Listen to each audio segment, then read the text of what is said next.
L'opération séduction de Joe Biden vers l'Afrique, les États-Unis redécouvrent l'Afrique quand même. Il était temps en fait, quand même. Vous allez voir, regardez. Racontez-nous. Photo de famille. On ne l'avait pas vu cette photo depuis 8 ans. Depuis en fait Barack Obama, si vous vous souvenez, Joe Biden, entouré de 49 chefs d'État et de gouvernement du continent africain. Ils vont poser pour la postérité en ce jour où les États-Unis donc ont décidé de reprendre pied en Afrique.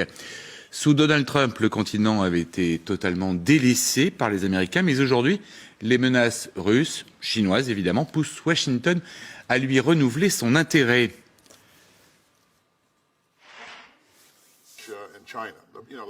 La Chine étend son empreinte sur le continent quotidiennement, nous le voyons bien.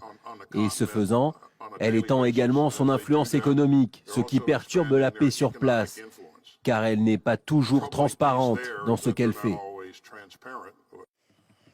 Il était temps de se rendre compte quand même, parce qu'aucun président américain ne s'est rendu officiellement en voyage officiel sur place depuis Obama, toujours, 2015.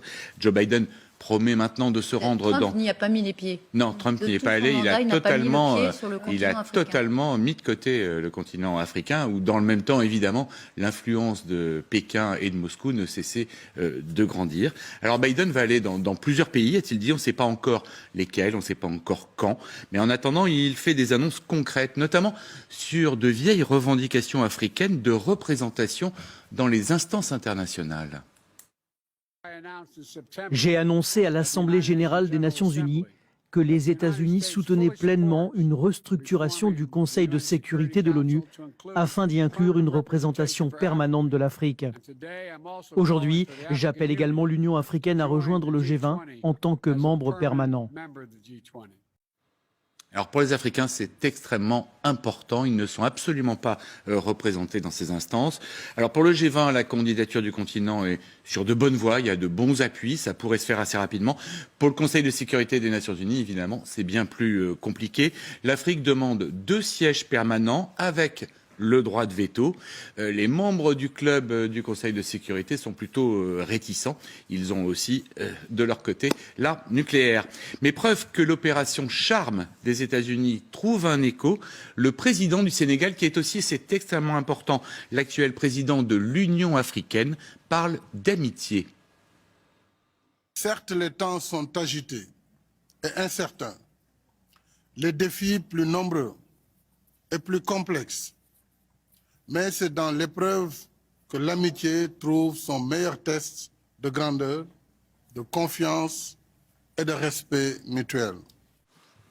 C'est dans les épreuves que l'amitié trouve ses plus grandes preuves de grandeur, de respect, dit Macky Sall. En ce moment, avec la guerre en Ukraine, avec les difficultés du continent, Joe Biden va pouvoir lui donner des preuves d'amitié. Et pour commencer, les États-Unis débloquent 55 milliards de dollars pour l'Afrique sur 3 ans.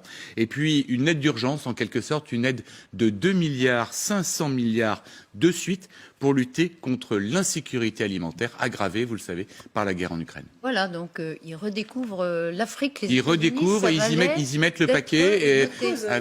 Et pour cause, c'est la Chine qui est présente de manière très forte depuis 2014. La Chine-Afrique. La réouverture des routes de la soie qui passent par le Kenya notamment, par Djibouti, le Soudan, l'Éthiopie. 17% donc, des ils n'ont pas importations attendu à la que les Chine. États-Unis se réveillent pour s'implanter, évidemment, parce que c'est un gigantesque marché. Et la France qui n'est plus vraiment la bienvenue, est-ce que Joe Biden va profiter aussi de notre absence? Ah bah évidemment, quasiment le désert pour la France, puisqu'on a même, dans tous les pays où on était implanté, où il y avait une tradition d'abord de colonialisme et puis après d'amitié, de coopération, et bien là c'est carrément un sentiment anti-français qui s'est développé. Et alors là pour le coup, notre part dans le commerce avec l'Afrique a carrément drastiquement chuté. En un mot, Xavier, qui soutient la restructuration du Conseil de sécurité pour que l'Afrique ait 2 sièges? On va voir. C'est encore la France, c'est pas certain. Va falloir faire les comptes dans le détail. Assez novatrice. C'est très novateur, mais en ce moment, avec la guerre en Ukraine, avec la Russie, les choses risquent d'être très compliquées. Là, ça va vraiment être très compliqué. Pour le G20, c'est quasiment fait. Pour le Conseil de sécurité, il va peut-être se passer un peu de temps, mais ce serait vraiment important que le continent soit représenté à ce niveau à l'ONU.